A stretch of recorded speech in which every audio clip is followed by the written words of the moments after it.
welcome to On the Media's very first live stream ever. Good afternoon, I'm Joe Baker, a member of the Delaware Tribe of Indians.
Hello, and welcome to the 9th episode of Punishment and Profit, an educational webinar series about the prison industry presented by Worth Rises in the Green Space. I'm Bianca Tylik, founder and executive director at Worth Rises, a nonprofit organization that works to dismantle the prison industry and end the exploitation of those it touches. Today, we're talking about food and commissary in the prison industry. This sector is responsible for food atrocities like serving mop strings, rocks, maggots, and even feces to people behind bars. Before we get into tonight's program, let's learn 5 quick facts about food and commissary to ground us. Would you eat food labeled low grade but edible? My name is Bianca Tylik. I'm the executive director at Worth Rises, and here are 5 facts you should know about food and commissary in the prison industry. Incarcerated people have been served everything from mop strings and maggots to rocks and feces in their food, and courts have rejected claims of cruel and unusual punishment. Unsurprisingly, incarcerated people are nearly 6.5 times more likely to get food poisoning than people in the general public. On average, prisons spend just $2.30 on food per person per day, and in some states, money saved on food can be personally pocketed by correctional administrators. Despite these travesties, the correctional food service industry rakes in an estimated $4.1 billion each year. And still, incarcerated people spend another $1.4 billion on commissary to supplement their food and purchase basic hygiene needs. Learn more with the curriculum at worthrises.org. A little later in the show, we'll be talking to Leslie Soble, Joe Fassler, and Mina Aria. But first, I'd like to introduce Michael Carter. Mike wasn't able to join us live this evening due to dinner service at his restaurant, but we got together earlier this week to speak about his experience as a prison chef and the work he's currently doing in North Philly. Let's take a look. Please welcome Mike Carter. Mike is the executive chef at Down North Pizza, a fair wage restaurant in North Philadelphia that hires exclusively formerly incarcerated people. Mike spent 12 years working in prison kitchens while incarcerated, and he's now been home for 3 years. Mike, welcome. How you doing? Thank you for having me. Of course. So, Mike, you spent years working in prison kitchens. You got to see the food as it came in and what was served out. And we've heard horror stories of food being delivered into prisons labeled low grade but edible by food service corporations. How has food, both in quantity and quality, been weaponized against incarcerated people? And how does it work to degrade human dignity? Well, I would have to say, speaking from my personal experience, that the quality of the food kind of makes you, it forces your hand to beg your people to have money for commissary, because there's no way that you can really just survive off of the land in prison. To say, like, to go to chow 3 times a day, you're going to need a whole lot more than just those meals that they feed you, because half of the time the stuff that they're feeding is inedible. You won't even recognize it once it hits your tray. And it's not at the fault of the inmates that are cooking, it's the fault of basically the staff, because it's ultimately a business. So we get apples that come through, like a lot of the produce has holes in it and is bruised, and the oranges, they're good for nothing except making wine. It's like, this is what they give you in there, and you have to make the best of it. I recall the bane of my existence was Texas hash. And this is just something that they made up by a lot of time in the restaurant industry. Basically, we have a staff meal. So I'll basically use whatever I can't use for service. It may not be good enough for service, but it's edible enough for the staff to eat. And it saves on cost, so we won't have to throw it out. So a lot of what's going on in the prisons is they may cook something for the first 4 days, and then come Friday, they like, oh, we got these potatoes left.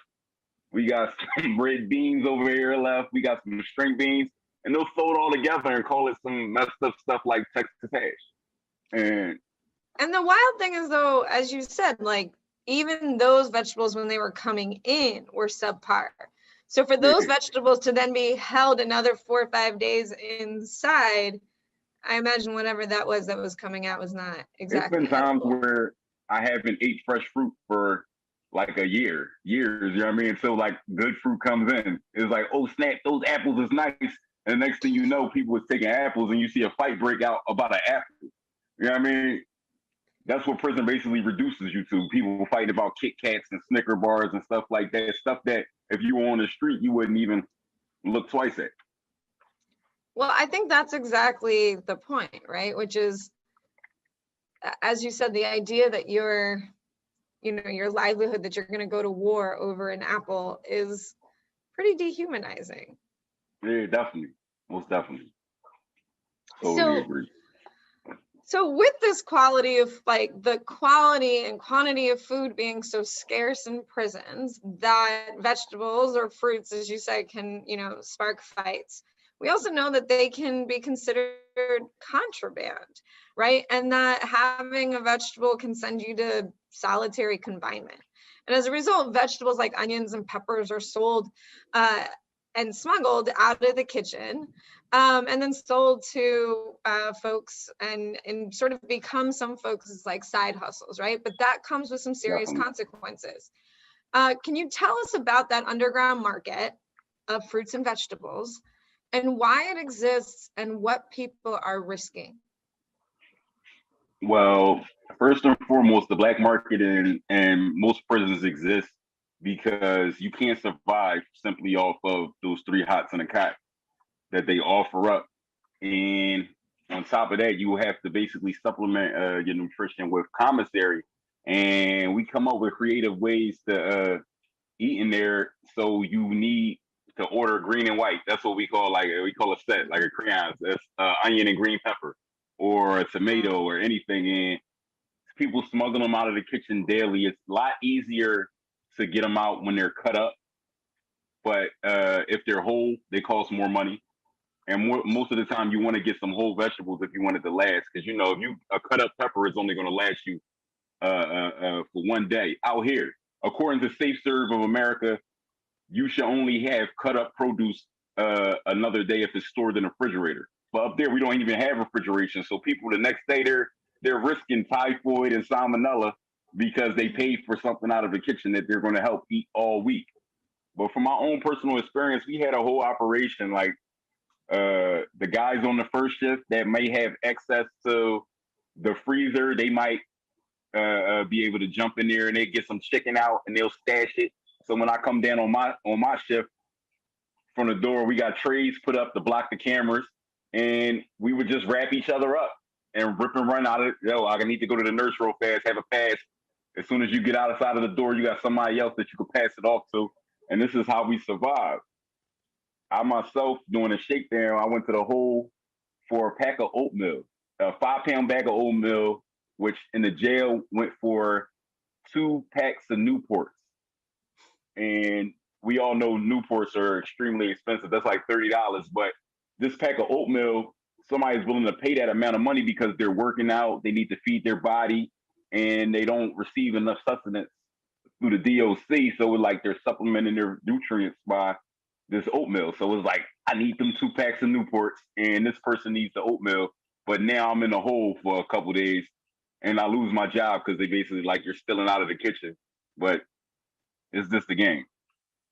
Right. Well, so for folks who may not know all the language, the whole being solitary confinement, right? That the restrictive housing unit.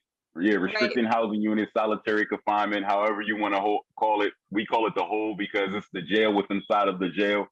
Right. And basically, once you're in the hole, anything can happen. You might not receive your mail. You didn't pack up your own property. So your property, by the time you get out, like you might do 30 days in the hole. By the time you get out, your cellie who packed your property up may be out or in another part of the jail. He might have stolen the pictures of your woman. He might have stole pictures of your kids, anything, because there's all types of walks of life in jail.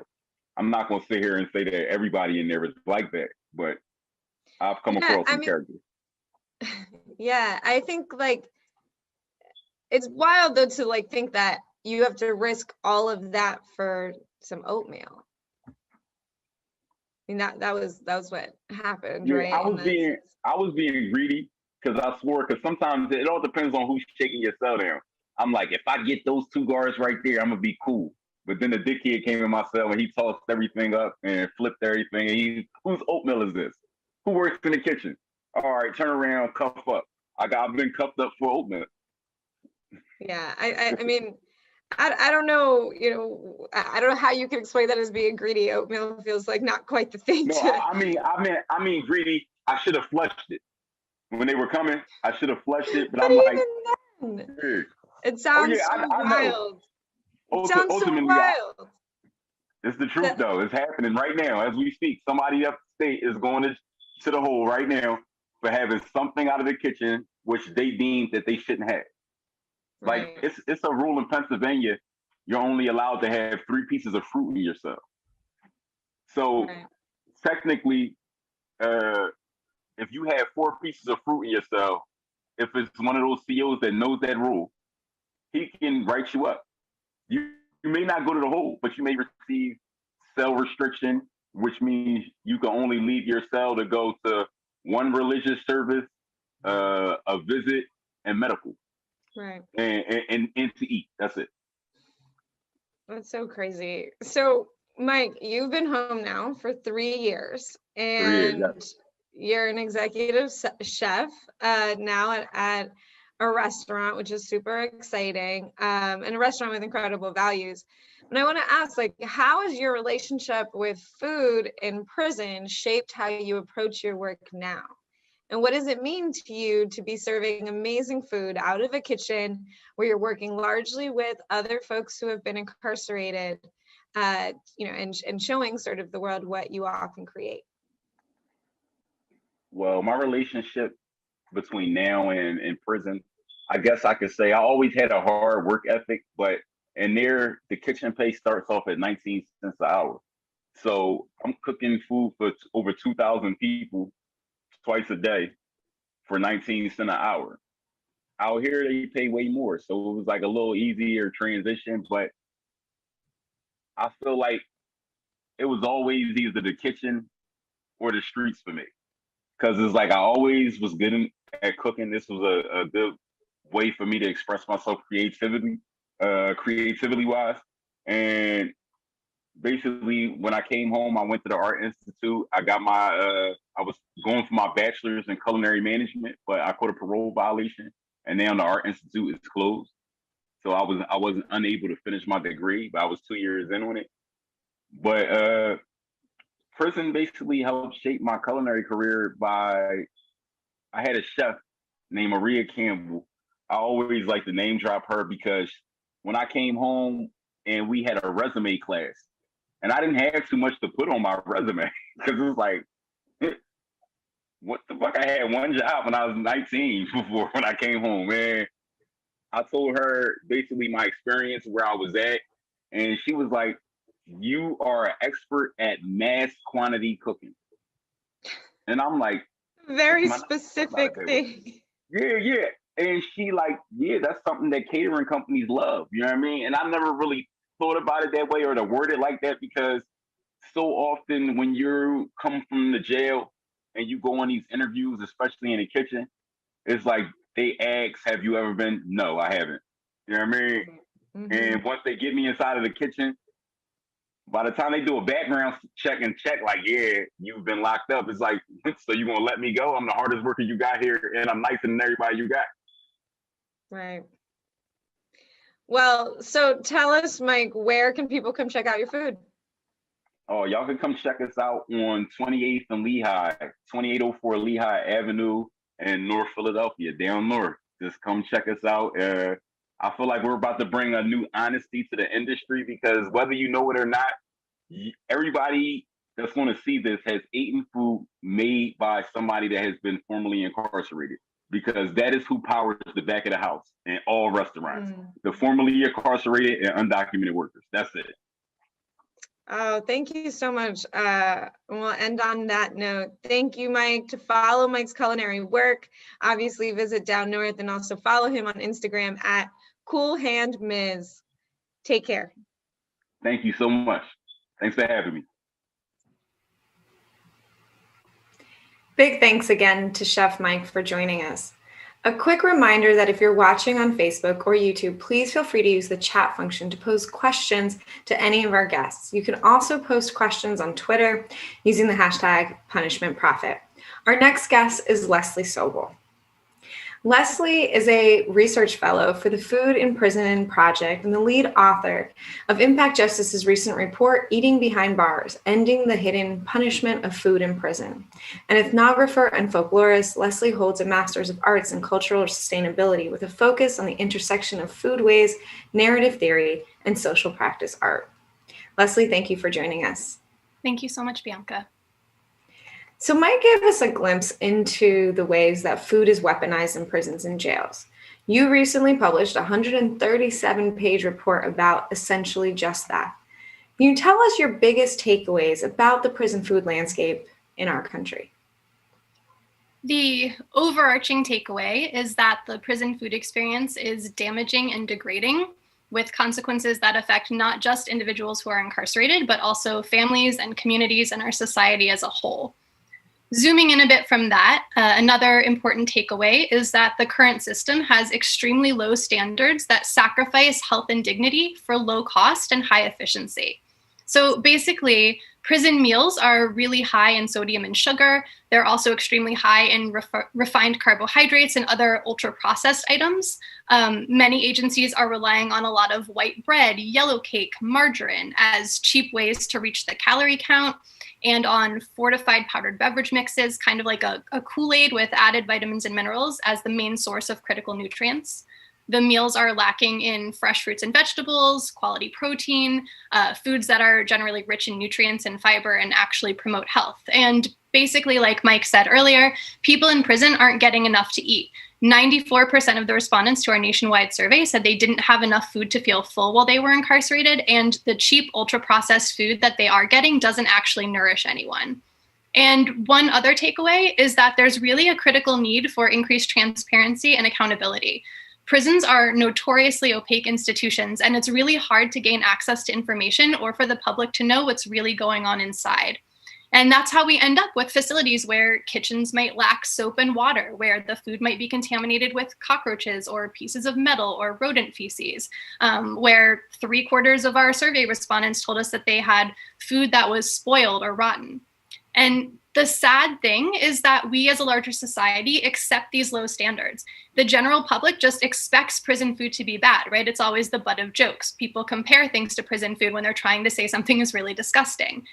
We really need to encourage people to question why that is and to demand that agencies and facilities be held accountable. Thank you so much, Leslie. And I will say your report is absolutely incredible. One of the things that, is sort of touched on is this issue of privatization. Privatization has started to play an increasingly significant role in prison and jail food across the country. The privatization of food suppliers, kitchen operators, commissary vendors, visiting room vending machines, and more. How has privatization impacted food in prisons and jails? And can you share a few examples? Sure. So on the one hand, we heard from some correctional agency staff that they think private food service is better because it's subject to contract monitoring and there are more inspections than when the food service is operated in-house. On the other hand, pretty much all of the anecdotal evidence that we heard from both incarcerated folks, formerly incarcerated folks, other staff, is that private providers actually produce lower quality meals. So basically, the state is paying for as many meals as there are incarcerated people, regardless of whether or not anyone is actually eating that food, which basically incentivizes companies to provide those meals at the lowest possible cost. So it's not like when those same companies are providing food to universities or corporate cafeterias, where people will just stop buying the meals if they're not pleased with the product. This can have really disastrous results, and Michigan is probably the most salient example. So in 2013, the Michigan DOC hired Aramark to manage the food service in all of its facilities. They expected a projected $16 million annually in savings, which was mostly going to come from replacing the unionized state workers with contract workers from Aramark. Under Aramark, the kitchens regularly ran out of ingredients. Meals were often served late. They didn't meet the calorie requirements. There were maggot infestations, outbreaks of foodborne illness. The kitchen staff that were employed by Aramark were knowingly serving rotten food. They were caught fishing food out of trash cans for the next round of trays. Staff showed up to work intoxicated. They smuggled drugs into prisons. They assaulted some of the residents. In 2015, after all of this had happened for a couple of years, the agency fired Aramark and switched to another company, Trinity, only to see similar problems arise. So eventually, people in Michigan prisons were protesting, and in one facility, even rioting. And in 2018, the governor ordered the agency to resume in-house food service, even though there was now a projected $13.7 million increase in the budget for the new in-house operations. And the thing is, these problems aren't limited to Michigan, but the decision to actually terminate contracts with these companies is pretty rare. And there are other corporations who are also profiting off of prison food, even if they're not directly operating the food service. So for example, a lot of agencies rely on large corporations like Cisco for things like pre-made processed meat patties, liquid egg product, and also rely on them for other basics, including produce, which might be procured really cheaply and then shipped around the country, which, as we all know, that does not do anything positive for the quality. There are also private commissary companies, which provide a range of mostly ultra-processed and unhealthy snacks like chips, cookies, instant ramen. And like Mike said earlier, a lot of people rely on commissary to keep from starving while they're incarcerated. And even if the commissary food is unhealthy, at least people know that it's edible. It provides some choice, an opportunity to get a little more creative and interact with food in a way that at least echoes normalcy, life on the outside. And unfortunately, commissary items are also really expensive. Over 60% of our survey respondents told us they couldn't afford commissary goods on prison wages. So people with the access to commissary are usually the ones whose loved ones on the outside can afford to support them. And interestingly, sometimes the commissary provider is actually a subsidiary of the same corporation who's managing the food service. So for example, Keefe, which is one of the largest commissary operators, is a subsidiary of the same company as Trinity, which is one of the largest food service providers. And we've heard anecdotal evidence from many incarcerated people that when that's the case, the food is even worse, supposedly to encourage even more reliance on commissary purchases. Yeah, that's so important. So I've actually had this conversation at multiple jails and actually facilities, and it's wild how much or how strange it is for correctional administrators to find out, hey, by the way, there's probably a really bad financial incentive here if you have a flat, essentially fixed contract for food service where you're going to get paid no matter what, whether people eat that food or not. And by the way, you also get to have a contract for commissary where people, when they don't eat the food, are essentially going to have their food needs met.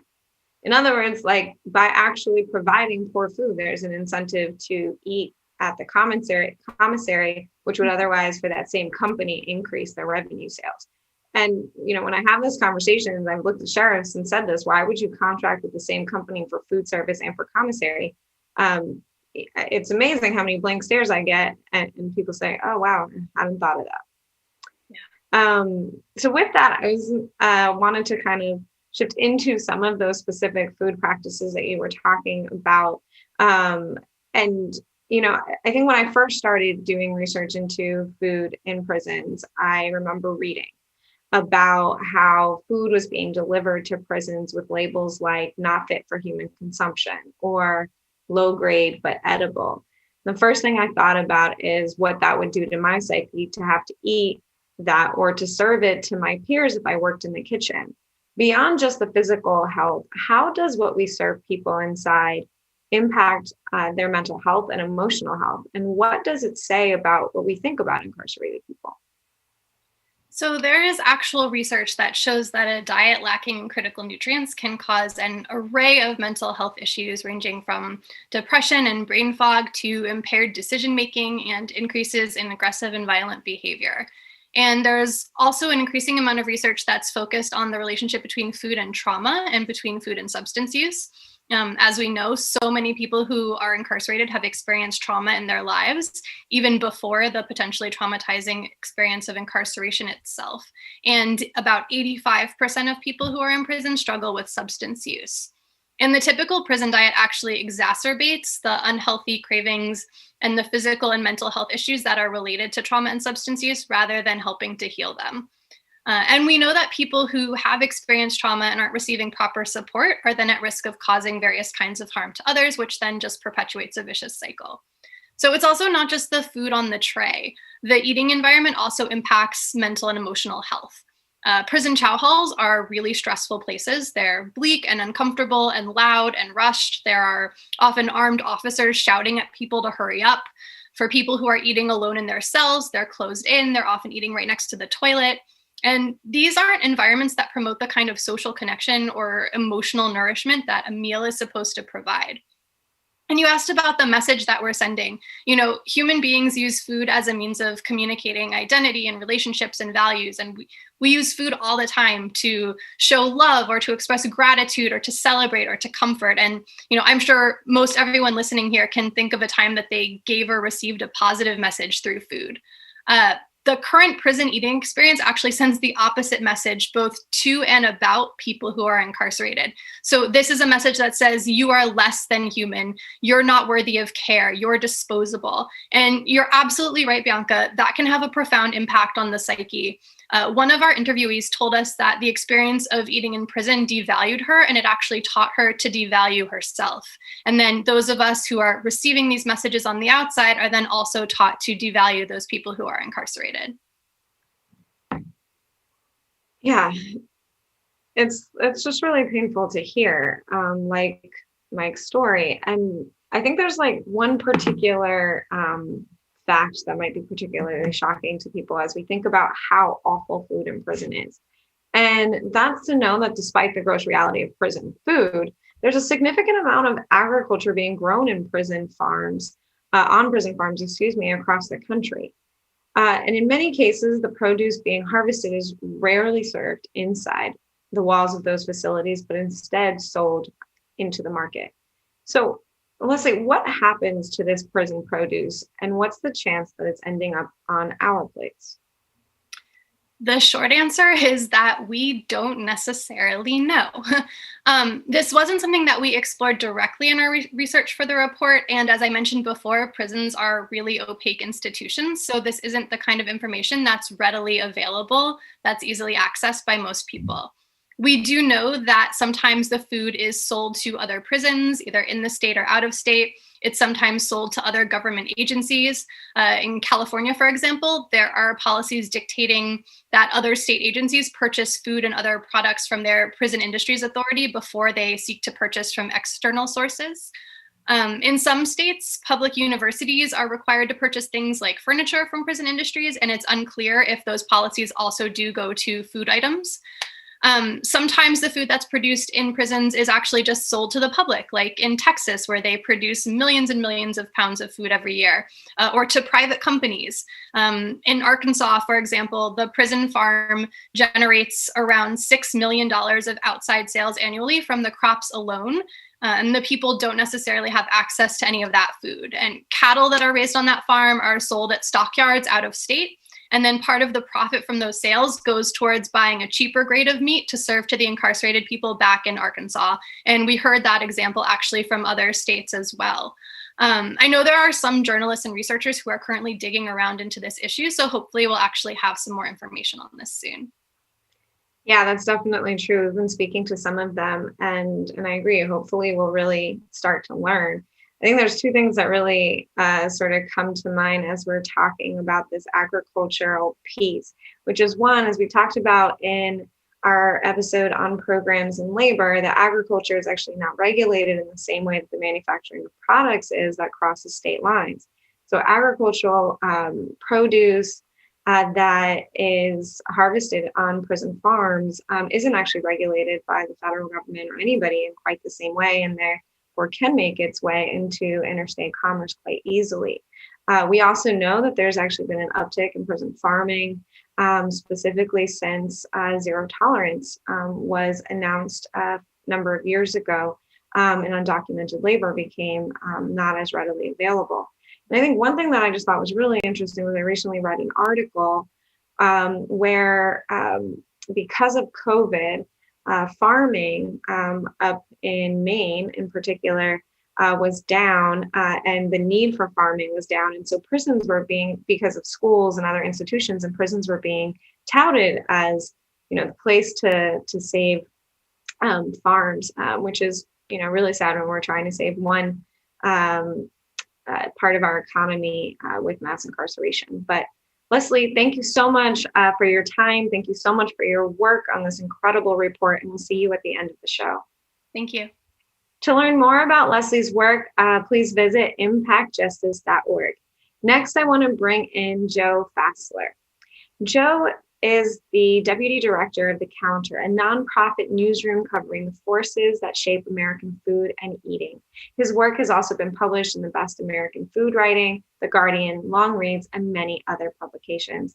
Welcome, Joe. Thanks, Bianca. Glad to be here. So when we think of food in prisons and jails, our minds might immediately jump to slop on a tray. I mean, after everything we've just reviewed with Mike and with Leslie, that becomes quite obvious. We think about how awful it all must taste. And most of us probably tell ourselves that we wouldn't eat it. But the reality is there's only so many places to turn to for food in prison, whether that's the mess hall or commissary. And all the options are bad. Not just because they must be awful on the palate, but because they're really bad for you. Can you start us off by explaining the immediate impact of food in prisons? Yeah, it's a great question. There's so much attention to how bad food is in prisons and jails, but it's almost actually worse than just gross or unappetizing. It's often literally unsafe. There was a 2017 CDC study that found incarcerated people are 6.4 times more likely to be sickened by their food than people in the general population. So foodborne illness is a huge issue. I mean, that kind of 600% increase is just a massive discrepancy. There's a range of reasons for that, at least according to CDC, and in our own reporting, which we published in partnership with The Atlantic, we found a lot of the same things. Yes, sometimes the food served is not fit to eat, as you've discussed, where that's where your, vermin infested or rotten food comes into play. There's a lot of bad incentives in place that kind of cause these facilities often to want to procure, food that's not fit for people. But a big issue that we haven't talked about yet is that there's a general lack of food safety regulations, or the regulations that do exist don't have a lot of teeth. So cafeterias or mess halls the cafeterias in federal prisons, for instance, aren't held to the same food safety standards that we're used to enjoying at the restaurants we go to, right, in the general population. At the same time, state and local facilities are often allowed to sort of design their own food safety rules. And that has some direct and specific impacts. So in general, it's against FDA code for people to work while sick, but that's not necessarily the case on the inside. side. Often too, you're seeing food prepared with dirty tools or utensils because these facilities don't have this, these food preparation facilities don't have the same kind of regulations in place where they're getting inspected, or if they are getting inspected, you can't necessarily just shut them down the way you can a restaurant because there's still going to be incarcerated people there who need to eat 3 times a day. But one of the most surprising CDC findings, which we also kind of corroborated in our own reporting, was pretty mundane, I thought, which was just that food is often left out for too long.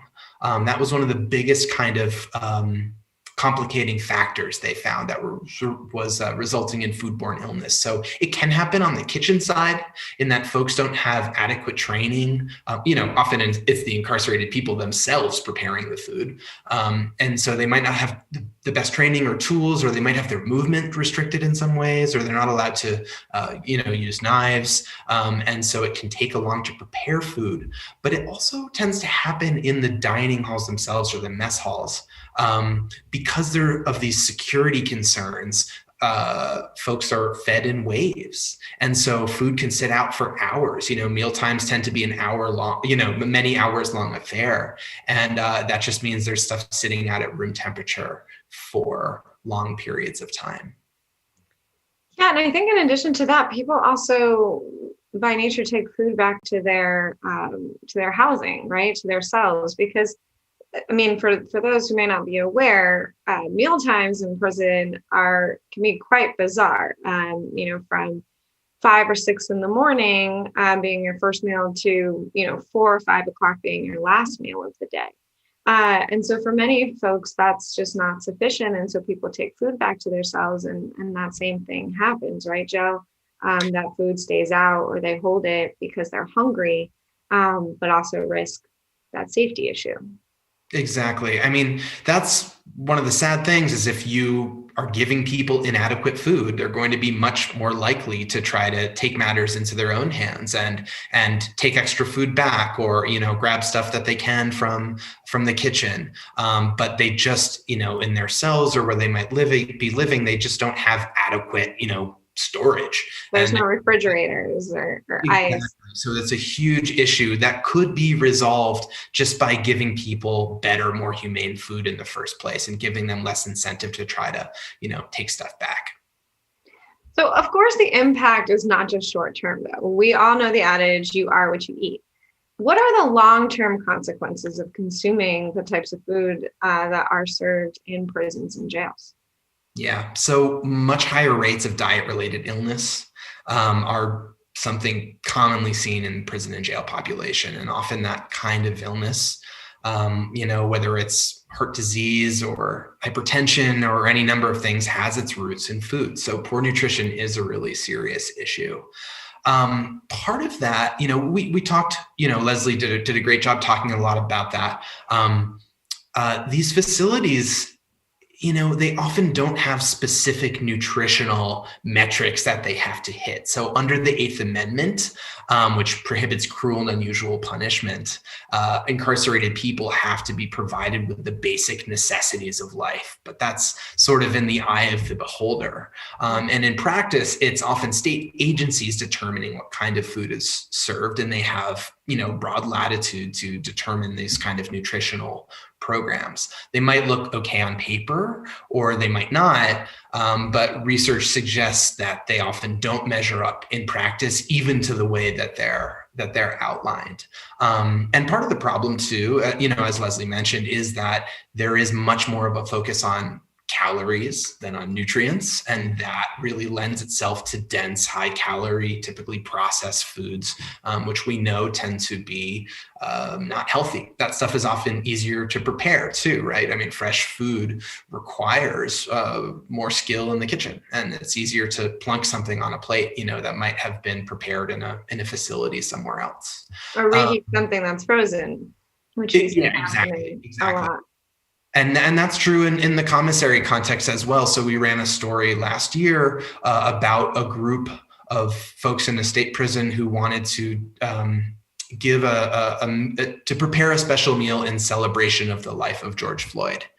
And what they had at their disposal was commissary foods, and the special meal that they ended up serving was fried rice with a sort of Frito topping on bagels with a can of soda. And I mean, it was unbelievable care and attention went into this meal, but the basics of it, and this was the best meal many of these men said that they had had in years, were not necessarily health promoting. So it just goes to show that good fresh food is often rare and scarce. But as Leslie said, it's not just a lack of nutrients. There's sometimes a lack of calories, period. The Impact Justice report, did have that stat about 94% of respondents feeling that they didn't have enough food to be full. And that is not only inhumane, it's incredibly stressful. And as we know, mental health and physical health are deeply linked. If you're worried all the time about whether or not you're going to have enough food to eat, it just takes an enormous toll on the body. Yeah, and it's, when I read this other stat right around these health implications that people, and we're going to talk more about this next week when we cover healthcare, but the people in prison have a mortality rate that's 4 times higher than a normal person out in society a year after they come home because of long-term or chronic illness. You just think about how all of the food that they've been eating is feeding them. Absolutely. Now, with all this, we know once again that there are corporations that are profiting. We've been talking about this, but in this case, it's also not just corporations or even government agencies like we've seen in other sectors like telecom. It's also individual government officials. In certain states, sheriffs that run local jails can actually personally pocket unspent funds that have been earmarked for food for people in their jails. Can you explain how that is? Yeah. So the most notorious example of this is in Alabama, where sheriffs were allowed to use unspent food funds on personal expenses. And there was a sheriff of one county who it was found spent $750,000 on a personal beach house, all from money that should have been spent on feeding people. So it's just an appalling abuse of power. In Alabama, the state I sort of have followed the most closely, those restrictions have since tightened, although voters then voted again to give some of them back. So I believe now sheriffs can't spend the money on personal expenses, but in some counties they can spend it on law enforcement expenses. So it's still kind of a bad incentive there. I would say too, and this was underscored earlier, but it's so important. The way that meals are contracted and paid for is also just a huge part of the problem. So, when a third party food service provider takes on an account, the government typically pays them by the meal. And that is often in the range of $1.50 or so, but can be as low as 50 cents, which is really not a lot. I mean, if you had 50 cents to prepare a meal for yourself, I think most people would struggle for that. But then, the way that these companies profit is by spending even less than that. So if they can get a bunch of, it's where, the rotten food or, subpar food comes in, if they can get raw ingredients for free or save money in any number of ways, they get profit. So it's a system of perverse incentives that also can lead to kickbacks or other things where employees of the third-party contractors are rewarded for finding creative ways to skimp out on food. And it's just terribly inhumane. Joe, thank you so much. Really appreciate all your reporting. To keep up with Joe's work, you can follow him on Twitter at Joe Fassler or at The Counter or visit thecounter.org. We'd like to remind everyone that you can share questions in the chat on YouTube or Facebook or by using the hashtag punishmentprofit on Twitter. We'll be taking your questions at the end of the program. Our final guest today is Mina Aria. Mina is the campaign director for Real Food Generation for Uprooted and Rising. They have organized for many years against state and interpersonal violence through their work in Palestinian liberation, reproductive justice, and prison abolition. Their commitment to organizing for food sovereignty comes from their desire for economic justice and autonomy for all marginalized peoples and communities. Mina, welcome. Hi, thanks for having me. Mina, unlike many of the other sectors in the prison industry, food services in prisons and jails are actually provided by corporations that we all encounter in our daily lives. In other words, these corporations feed us in places like stadiums, hospitals, and universities. And as a result, there are ways to directly organize against them. We also know that they can do better. Mina, you're supporting students doing just that. Can you tell us about some of these corporations and what students are doing to push back on their university campuses against some of these food service providers? Definitely. So, Uprooted Rising is a movement to end higher education support for big food corporations and white supremacy in the food system. We run a number of campaigns focused on this goal, and one of our biggest ones is called the Real Meals campaign, in which we target food service corporations. Like you said, Bianca, these corporations are highly visible in our institutions, including universities, prisons, ICE detention facilities, and hospitals, among others. And the biggest food service corporations in terms of profit and reach are Aramark, Sodexo, and Compass Group, whose subsidiaries are Bon Appetit and Chartwells. And so we call them the big three. All of these corporations operate internationally, and all of them contract with and profit from prisons. They not only serve food lacking in quality and nutrition, but also rely on unpaid labor of incarcerated people to run their services within. There's many other food service companies that profit from the prison industrial complex, so our organizing doesn't stop at the big three. Over 50% of universities across the United States contract out their food service, so that dining services are run out of house and not in-house. And the majority of those contracts are with the big three.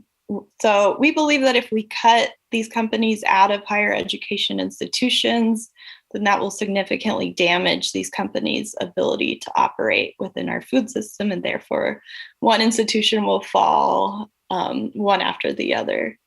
And so there's this new wave of student organizing. We've all heard of fossil fuel divestment campaigns, boycott, divestment, sanction campaigns from companies involved in the Israeli occupation of Palestine. Students are really latching on and investing new energy into these campaigns against the big three, as well as other smaller companies that are profiting off of the prison system.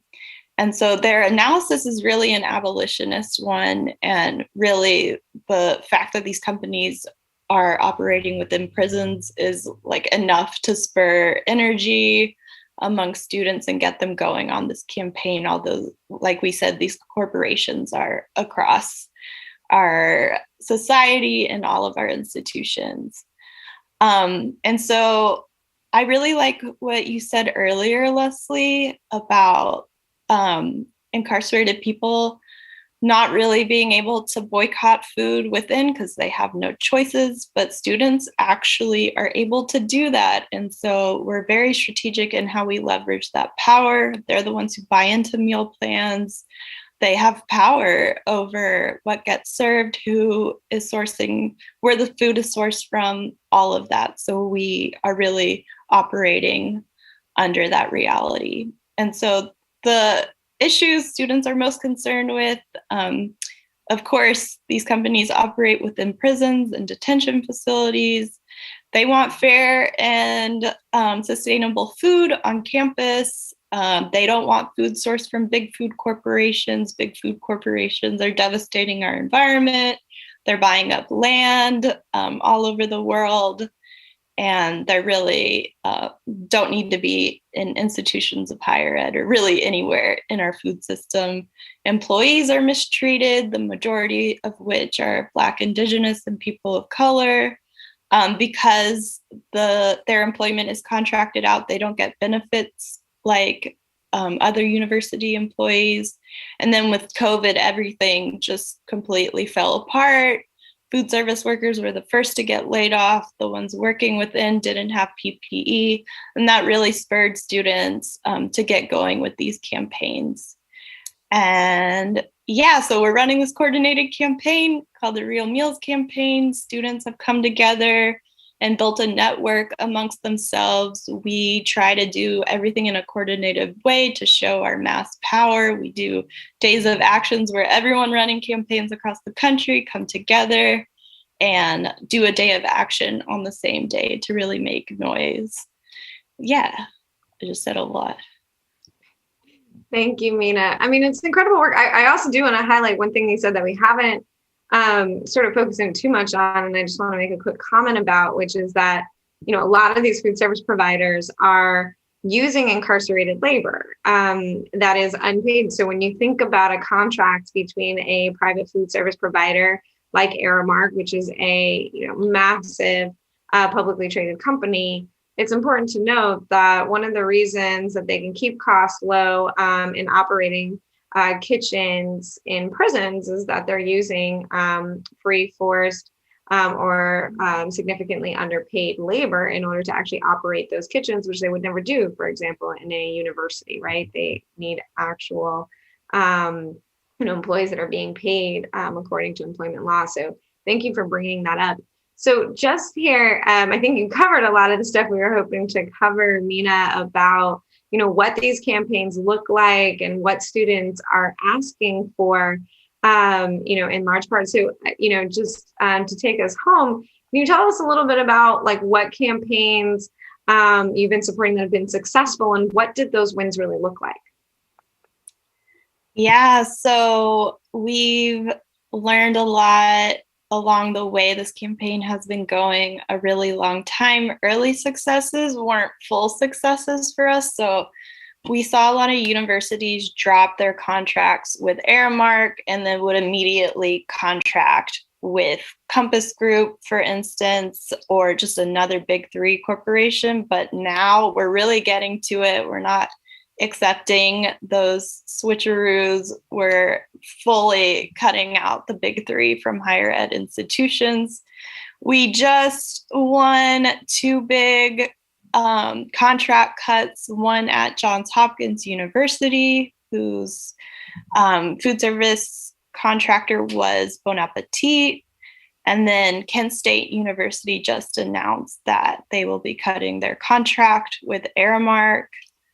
And then we have a lot of campaigns in progress. I'll just name a few: University of Minnesota, University of Florida, UC Irvine, Old Dominion University, whose school requires that they buy furniture that's been constructed using prison labor. So coming back to that, College of William and Mary, and then a cluster of schools in the Boston area. They're about to take a day of action, a citywide day of action against the big three. All of them are in their Compass groups, the Dexo and Aramark. And so we really are accepting nothing less than a full-on cutting out of the big three. We're pushing universities to do something called self-operated dining, which means they run their own dining from within the university. Employees have benefits, all of that.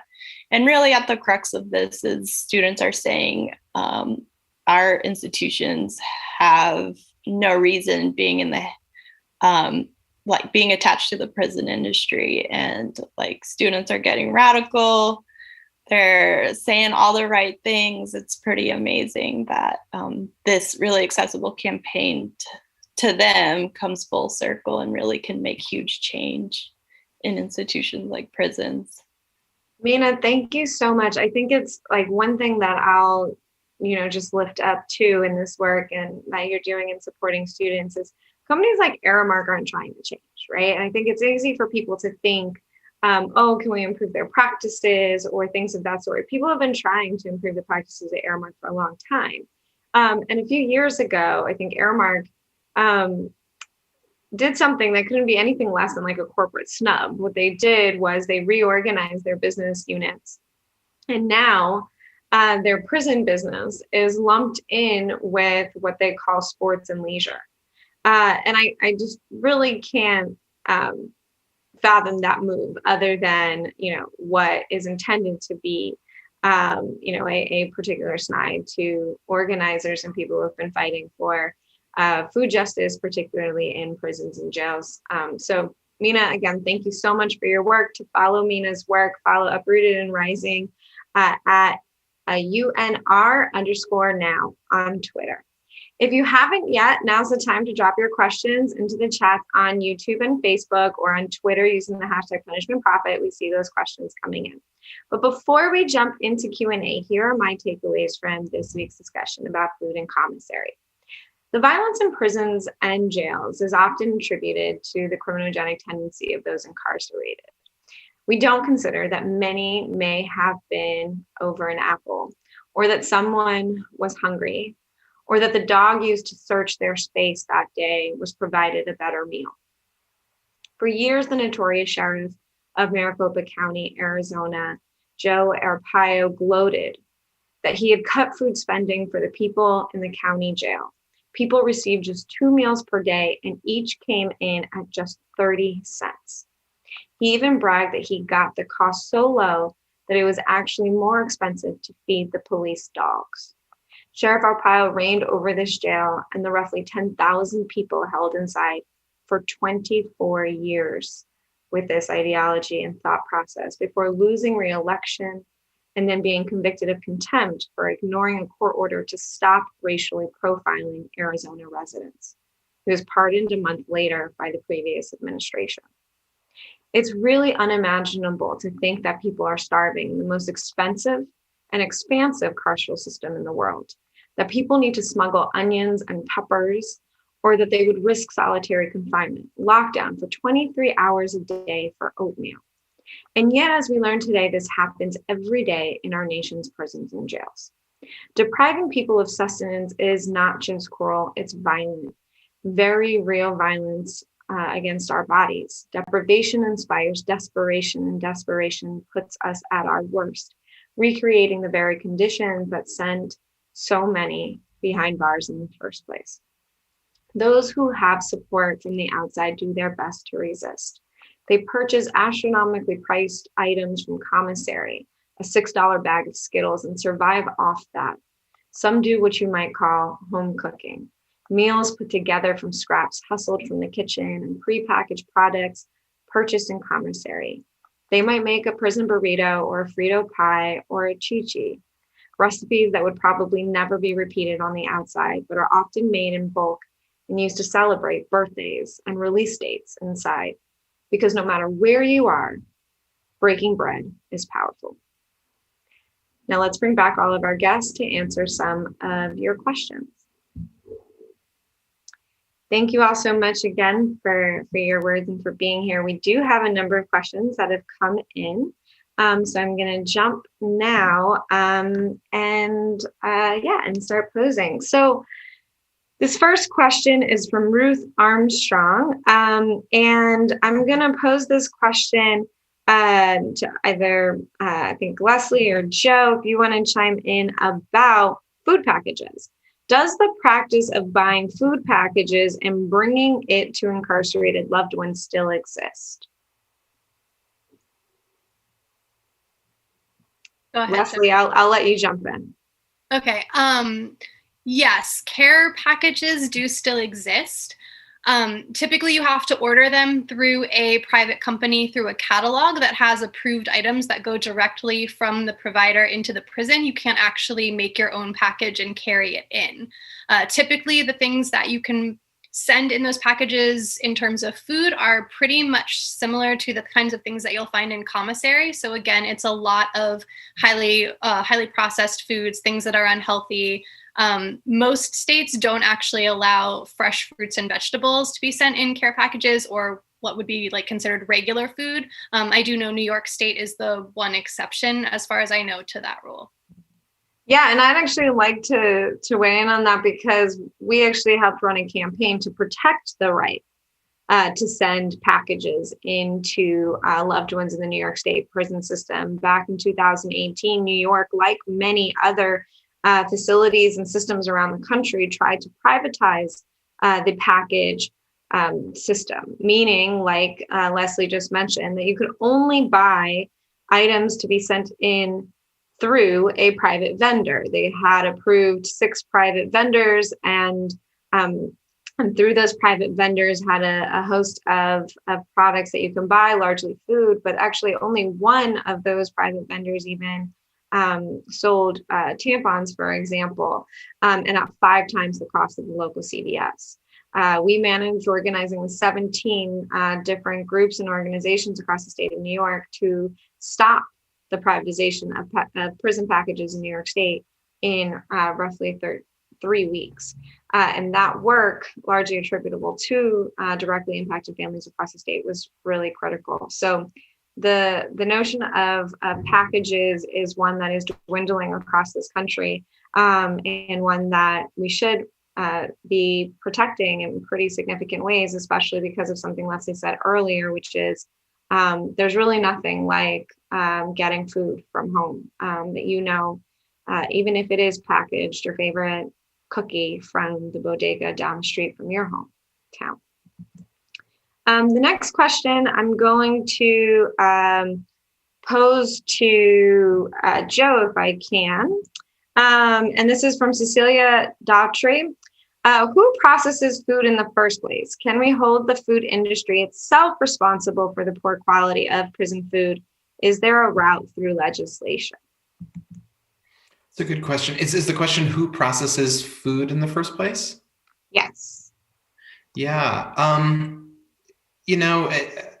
It's a good question. I think a lot of the time we are seeing exactly what was just described in the care package question, is that things come from outside in a very tightly controlled supply chain, and they're being, piped into the facilities sort of fully formed.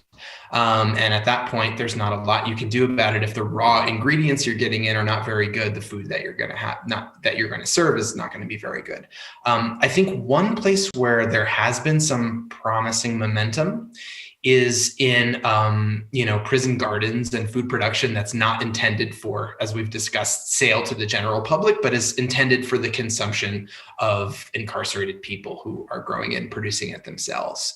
And with proper training, which is often a missing piece, if incarcerated people can take more control over their own food and the preparation and processing of that, I think that's a very promising thing based on the research and reporting that I've seen out there. So that is one element where policy could certainly play a role, I would say, in almost a kind of food sovereignty element for prisons and jails themselves. Thank you so much, Joe. So we're going to take just one more question because we are over time. I think this one I'm throwing back to you, Leslie, and it's from Judith Rowe. Says, working in jails, I've observed that many people who are incarcerated just can't tolerate the food and end up getting prescribed too many drugs for stomach and abdominal problems. Is this something that you observed in your research? We've absolutely heard from people about all kinds of stomach and digestive problems that stick with them long after they've been released. So things like gastroesophageal reflux disease, ulcers, all kinds of different stomach issues. And yeah, I mean, the evidence generally shows that, these are things that you can control through diet. And again, people aren't able to control those through diet. So yes, they would be relying more on medications to control those conditions. Thank you so much, Leslie. That's all we have time for today. I want to thank all of our guests so much for joining us tonight, Mike, Leslie, Joe, and Mina. And thank you to all of you for joining us at home, as always. We'll be back next week at the same time, Tuesday at 7 p.m. Eastern, to talk about healthcare. For those who want to keep tonight's conversation going, to ask more questions or share your reflections, please join me as we head over to Clubhouse for our public study group. Follow me at Bianca Tylik to find the room. If you'd like to learn more about our work at Worth Rises, please check us out at worthrises.org and follow us on Twitter and Instagram at Worth Rises. I'm Bianca Tylik. Good night.